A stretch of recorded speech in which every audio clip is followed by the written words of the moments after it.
I think the biggest thing that I've come to understand is that I spent 40 years teaching in some of the most elite colleges and universities and business schools in the world. And I've helped develop that next generation of leaders. And these are people of means and privilege. And yet, if you've looked at any of the income data in our country for the last 50 years, on an inflation adjusted basis, the bottom 60% hasn't moved.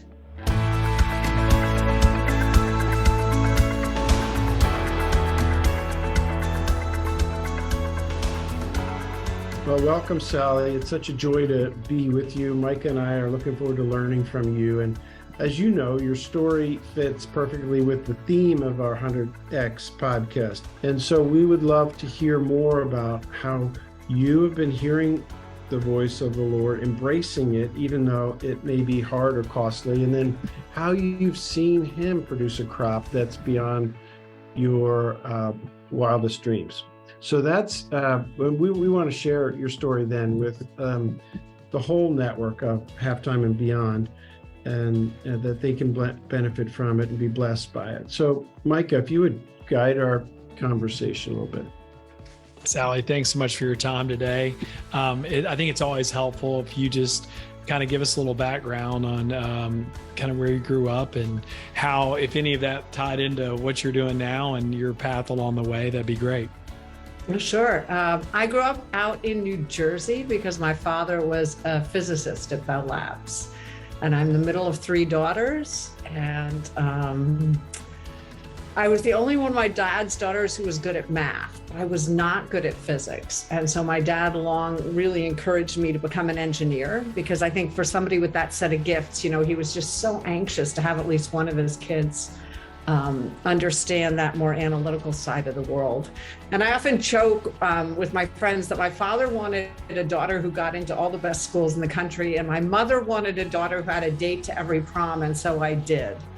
And for me, so a lot of the journey, especially as a middle child, was learning how to stop being a pleaser, right? The great thing that instilled in me was to be a goal setter and an achiever, but there was a lot of pleasing going on that I think, was probably one of the first things that God had to start working on as I got older. I grew up in a family that went to the Episcopal Church every week. And I remember asking my dad one time, why are we going every week? I said, I don't send, you don't pray. I don't see you doing any of this. I was a sassy teenager at that point. And I remember him saying, just in case. And I still laugh at that, because one of my prayers for Dad as he was going to heaven and to this day is, I don't know that he ever knew God in this life. And I believe that God works in so many mysterious ways. So I still pray for him to truly know God in the deepest ways possible. And that is one of the gifts of my entire family. I am probably the only one who would say that they have a relationship with God in a way where they are certain that God exists, certain that Jesus walked this earth, and completely committed, like each of you are, to living my life as aligned as I can be with God's will. I got to know God my junior year of college. I was studying abroad in Vienna, and this wonderful woman who was a undergraduate at Luther College, a first person in her family to go to college. She'd grown up on a farm in Iowa. I was this very self-assured, or at least large-egoed woman, young woman from Princeton. And she had the audacity to tell me that she didn't think I knew Jesus. And she started walking me through the Bible and through the New Testament that semester that we lived together. And that is when I did come to know Jesus. And he has not stopped pursuing me in good and hard ways ever since. So eventually, as Lloyd knows, I felt the calling nearing my 50th birthday to become a Catholic, which, you guys, I never expected. When you grow up in a Northeastern liberal family, you do not expect to be called to become a Catholic. So you can imagine my family always thought it was strange that I was so intense about my faith. And then when I told everybody I was becoming a Catholic, it was even more perplexing. And yet God works in so many ways, and he plants so many seeds. And I now understand that all the pieces he was planting was because he needed me to help him do a big job that I'm doing right now at Catholic Charities of Chicago. He needed somebody who knew how to fundraise, who knew how to really rebuild, century-old organizations, and to attract the people who want to come help with that at half what they're earning somewhere else. And so that's how all the pieces fit together, and why God needed me to be a Catholic, at least as I understand it. We can fill in more as in the dialogue if helpful, but Well, it was not a predictable journey at all. It sounds like I would love if you'd back up a little bit after undergrad. What did you do next that eventually helped you do what you're doing today? Absolutely. Right out of undergrad, again, I was a young woman with an engineering degree in the early 80s. And I had, it was a good time for job offers then, because they were looking for quantitative women. So I ended up going to management consulting because I liked the idea that you could learn about business. I'd always been curious about it. I also liked the idea that you'd learn about a lot of different kinds of business. So I worked for BCG for a couple of years. And then I helped run a small architecture firm. The woman who hired me, a woman named Eva Maddox. I was looking for something post BCG that would really get my hands dirty about running something, not just studying it. I had that sort of hunger to run something, and she needed a business manager. She'd never have one. So I was cheap but smart. And that was what a bunch of people who knew me recommended me to her. And so I learned a lot about running a small 25-person business. Like, how do you hire people, fire people? I figured out how to do cost accounting, like how to help them figure out the cost of every hour, because it's a basic mathematical problem, right? And I read a couple articles, and so I figured out how to help them know if they were making money on one of their contracts or not. And then I eventually did go back to graduate school at Kellogg. And I first went to get an MBA, and then through a whole series of life experiences and reasons, I switched over to the PhD program, and I ended up getting a PhD in the organizational behavior department, which led to my first job at the University of Chicago. And if you don't know anything about the city of Chicago, is that Northwestern and the University of Chicago are rivals. And so, I often say at the school that shall not be named, but I had my first job. But what's fun about that is my parents had actually met there as graduate students. Believe it or not, there was this amazing full circle moment. And so my parents had met there. My sister had met her husband there. And I got to, make fun of them all, because while they all had degrees from there, I was a professor, and I ended up being there longer than any of them. And then so I was there about a decade, and then I went to NYU. And the Stern School there. And that's when I first got kicked upstairs to become a business school dean, and eventually got called back to Kellogg to be a dean. And in the process, I had the privilege of being asked to serve on corporate boards. And I learned a lot about, I took the skills I actually learned from Eva, is how I knew after all those years of being business school professor, I knew how to run things. And I was able to scale up pretty quickly, which was very lucky. I think it helped that I did sort of a starter deanship at NYU, and then a much bigger, more complex one at Kellogg. And the pieces, God just keeps weaving the pieces together in our lives. It really is quite miraculous.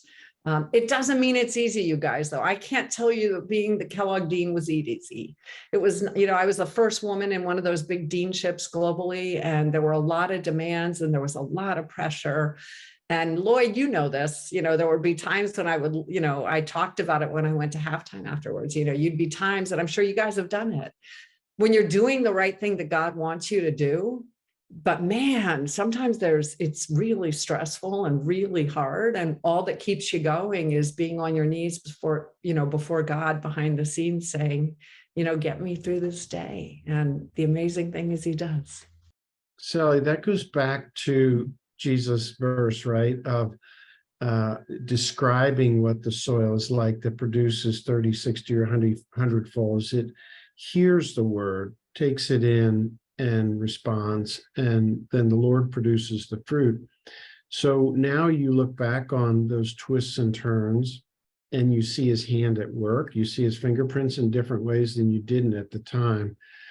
What have you been learning about listening like that to him now that you look back and you can see where you are responding to his direction, and even in the latest twist and turn, moving from the dean of the Kellogg School of Business to the Catholic Charities role?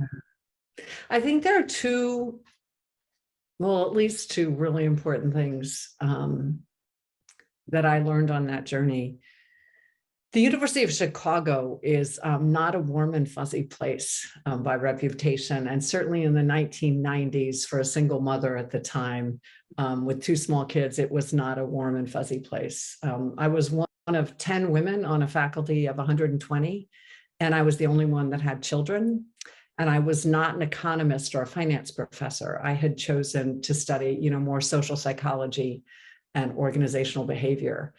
And I learned, you guys, that's when I became tough and I lost a lot of my privilege. I'll be honest with you. That is when it just took every single piece of grit.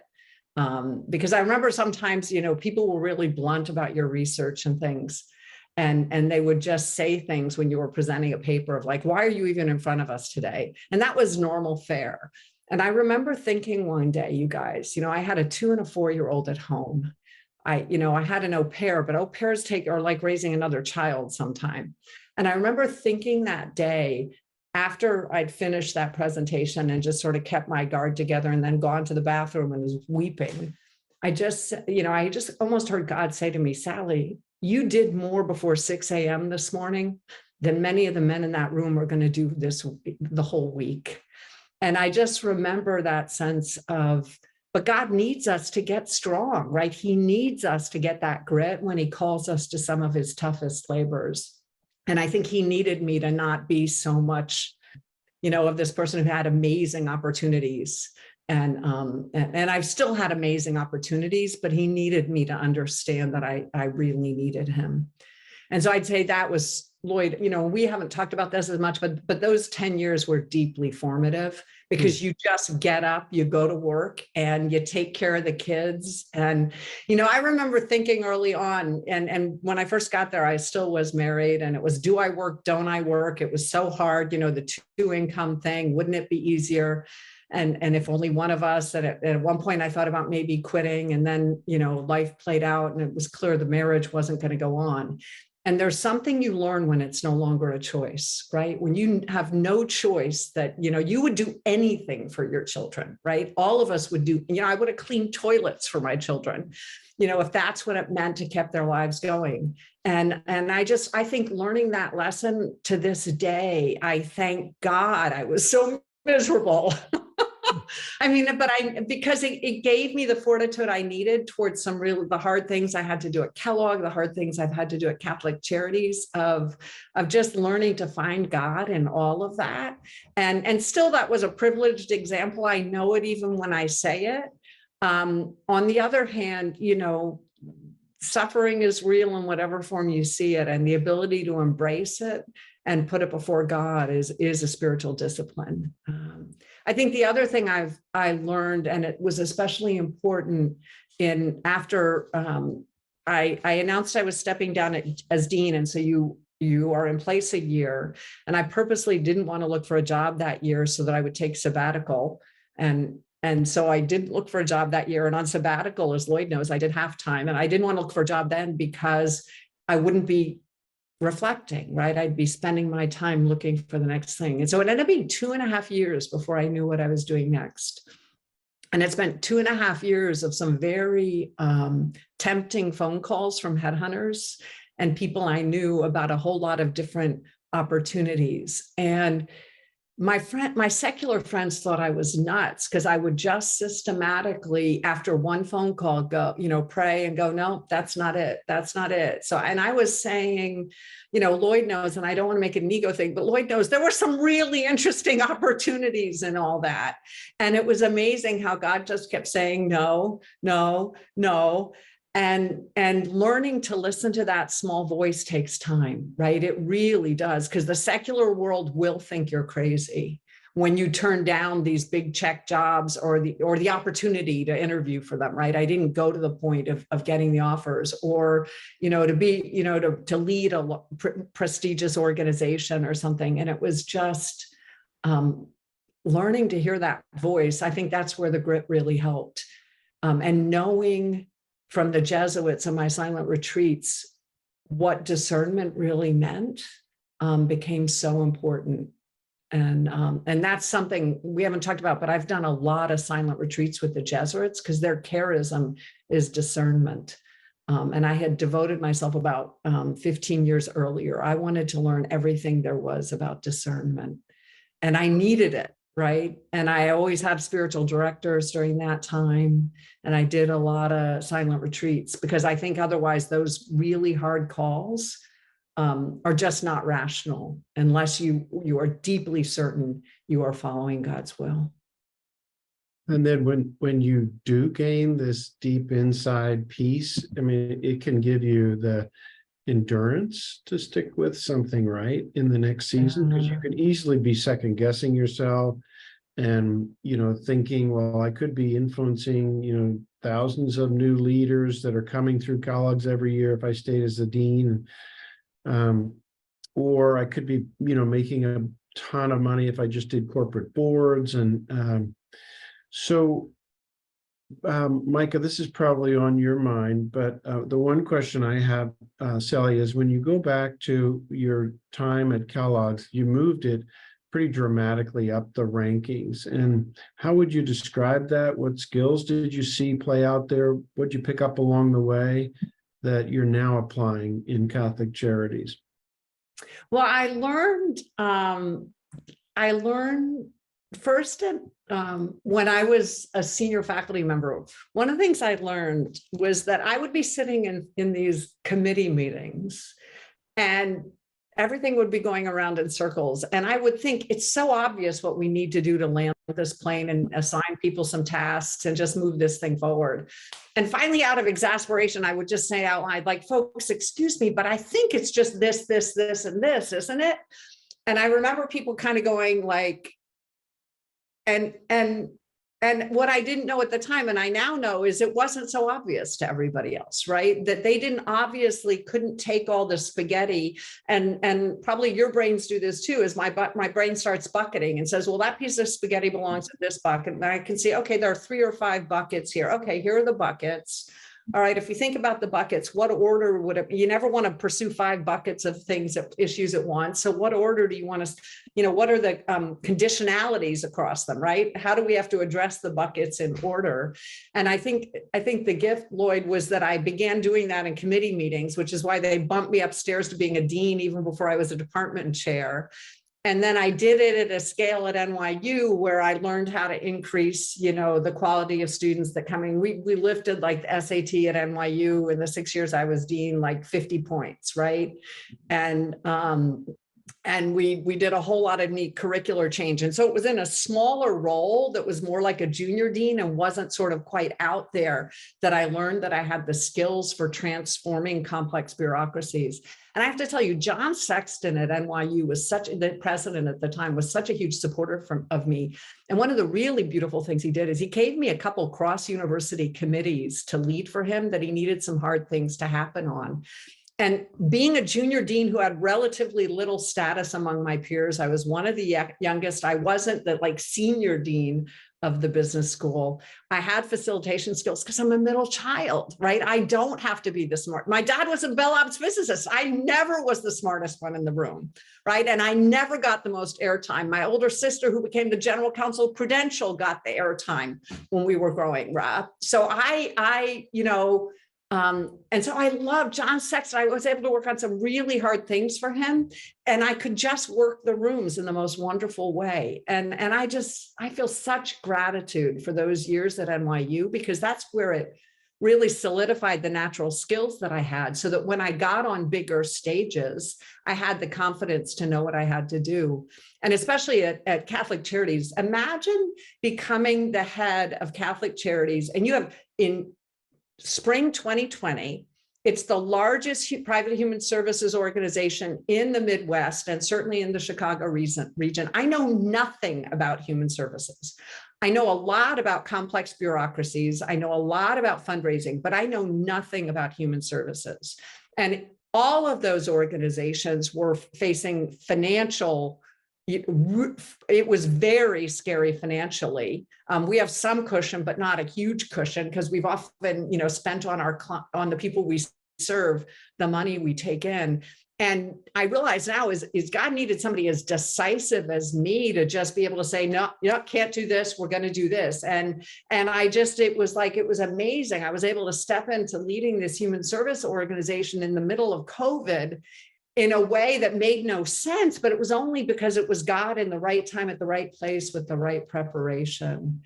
And I guess when I look back now, Lloyd, I realize like how amazing that was. And the board trusted me because I came with these credentials, right? If I just come from anywhere else, right? If I come from, a small college out in Iowa with the exact same skills, I don't think it would have been as easy for them to trust me, right? But it was precisely because I walked in with the corporate board experience. I walked in, having been a successful dean at Kellogg, that the board actually, they gave me some, I can't promise it was perfect, right?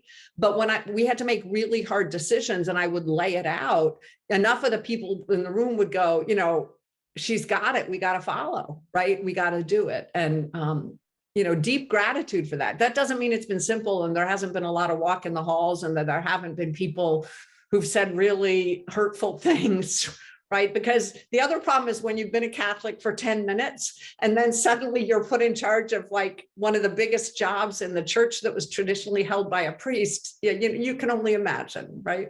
Can you talk a little bit about your transition from Kellogg to Catholic Charities and how you came to the decision that it was time to leave academia and go into the nonprofit world? Well, I consider academia still nonprofit, right? But it's a very different nonprofit. And, one of the beautiful gifts is I still get to be on faculty at Kellogg. Kellogg allows me to teach as much as I have time for. And they gave me the gift of, rather than asking me to retire, they're letting me continue to have my chair, which if you're an academic, it actually made it easier to because to give that up completely, it's like a security blanket if you've done what I've done my whole life. And so I think there was grace in that, and that's, that's God's abundance too. They could have required me to retire. Right. They absolutely could have, and they didn't. And I think that made it easier for me to say, okay, I will do this really strange thing that makes no sense, if you look at what I've done to now. And so I'm really grateful for that. I think the biggest thing that I've come to understand is that I spent 40 years teaching in some of the most elite colleges and universities and business schools in the world. And I've helped develop that next generation of leaders. And these are people of means and privilege. And yet, if you've looked at any of the income data in our country for the last 50 years, on an inflation adjusted basis, the bottom 60% hasn't moved. Us top 5 and certainly us top 1%, we have seen unbelievable income growth and wealth growth. But the bottom 60%, when you look at the data, I'd be happy to share it with you. I feel like God has engraved it on my heart, have been pretty flat. And once I saw that during my sabbatical year, you guys, as a woman of faith, it almost became like, how could I not figure out how to help the people who'd been left behind by the economic expansion and everything we learned in post-World War II about how to create wealth and more effective organizations. And you guys, there's so much talk about transfer payments and all the things that we do to help that bottom 20, 40%. And yet so much of it drips away before it gets to them. And the other thing that I know is that the nonprofits like Catholic Charities around the country and other Salvation Army, and then the small, much more specialized ones that many half-time people have founded, but especially the longstanding ones, it is a joy to teach this organization everything we've been teaching business leaders, right? It is hard because they inherently are based on a relationship model, which is a political model.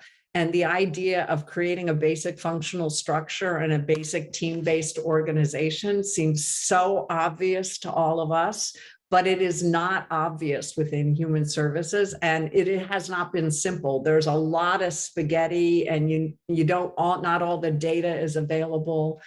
And yet, so working it through, you have to be 100% confident in what you're doing, because it takes months and months and months and months to do things in corporate that would, you'd get done in 3 months or 6 months. So I don't know. Does that answer your question, Micah? Yeah, it does. I'm curious, what are some things you're doing at Catholic Charities that you're most excited about? Where have you found the most joy in that new role? I think the most joy is many of the people who work at Catholic Charities also qualify to be our clients. And so each day I work on behalf of God's most beloved. And each day in our headquarters, we serve dinner, and at least 100 people line up outside our doors right after each afternoon to come in and sit down and have a meal. And lately with the migrants, we've had over 300, and a lot of them speak Spanish, and now there are a lot of kids. And imagine a life where you get to walk into a Fortune 100 boardroom in the morning and go talk to people standing in line for supper in the afternoon. And imagine what that teaches you about what God sees every day. And imagine what that reminds you when you think about buying that next thing, right? When you have the means to do it. And I could go on, but I think that juxtaposition tells you how lucky I am. And so I feel like I am, sitting next to God's heart, but it means you also weep with him too, right? Because the beauty of this life is not all in the good stuff, right? Part of the beauty is that there are incredible people who have fortitude and they make it through, and they raise their children under such unbelievable odds. And even the migrants, their stories are just what they have risked and hopes. And you guys, that's a privilege each day. That is a privilege to be there and to be so close. And Sally, you've told me that you're not going to solve poverty in Illinois. And you can't take the pain away from each person's life, even the employees that work with you. So how do you stack that up against bringing your very best every day and seeing the beauty of what God's doing in a single soul, at the same time never feeling like you're going to check the box and walk away and it'll all be tidy and fixed? Yeah. I think that one, it's such a journey. It is such a journey of humility. And you guys see this all the time with corporate people who've been successful, and they're sure they know the answers, right? And I get a lot of them coming to me to want to help us. And Lloyd, you gave me one of the most important pieces of advice when I was doing halftime. And then I use it when I talk to corporate people who want to come and help us, because it's going to get back to the fortitude. You told me that some of the most successful people in halftime were the people who treated this next job truly as another calling, another job. The people who are sort of taking a lot of vacations and going to see their grandkids and things and sort of fitting it in between are not going to be as fulfilled as the people who really see this as a calling. And so I now meet executives who want to help us. And Lloyd, I tell them your story, and I sit and say to them, imagine you had a highly talented person who said to you, I want to come and work for your company, but I'm going to do it in between all my trips and seeing my grandkids and going to Spain and taking this cruise. I said, would you hire them? And I said, and you have to make a decision about, I'd be happy to have you work with us, but I need someone who's really serious about working for God in a new way in this chapter. Right. And I think that when I lose heart and when I see all my friends or many of my friends who are not who are visiting their grandchildren. And recently I was at my 40th college reunion. I have some friends with houses in great places, and they say, come see me. And I was thinking, man, it'd be so fun to go see them.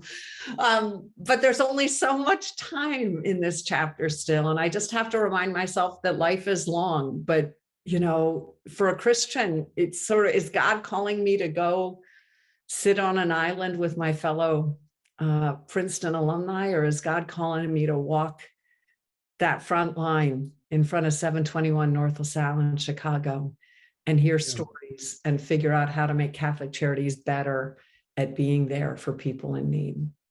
And that's where God never disappoints, right? But it doesn't mean it's easy. It does not mean it's easy, because Mother Teresa is such an amazing example, because recently Cardinal Supich, who I report to in the Archdiocese of Chicago, told me a story. She has so many amazing stories about her, but he was a young 30-year-old who was supposed to see her to a bunch of appointments in Washington, D.C. He used to be on the diplomatic corps for the Catholic Church down in Washington, D.C. And so when he was much younger, like 30 or 40 years ago, he was taking her around to things.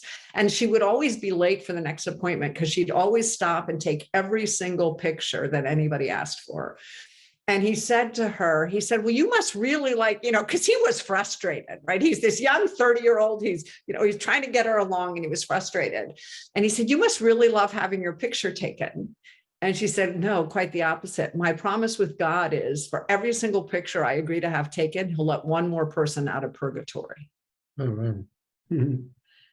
What a guy. You know what I mean? Of like whatever the bargain you make with God is, right? But I just think I love that story because there's joy in it too, right? Of just what a sense of humor she had, and what a way of jousting with God.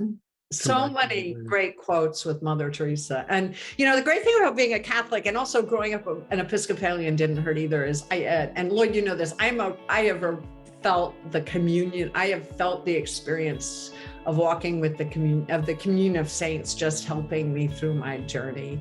Yeah, it's come to me. She said, I'm a pencil in the hand of a loving God sending a love letter to the world. Yeah. That's beautiful. That's beautiful. Thank you for listening to the 100X podcast. Please subscribe to the show on your favorite podcast service. We would greatly appreciate it if you could rate the show and leave us a review. This podcast is sponsored by Anchor Investments, whose mission is to build America's most generous real estate company.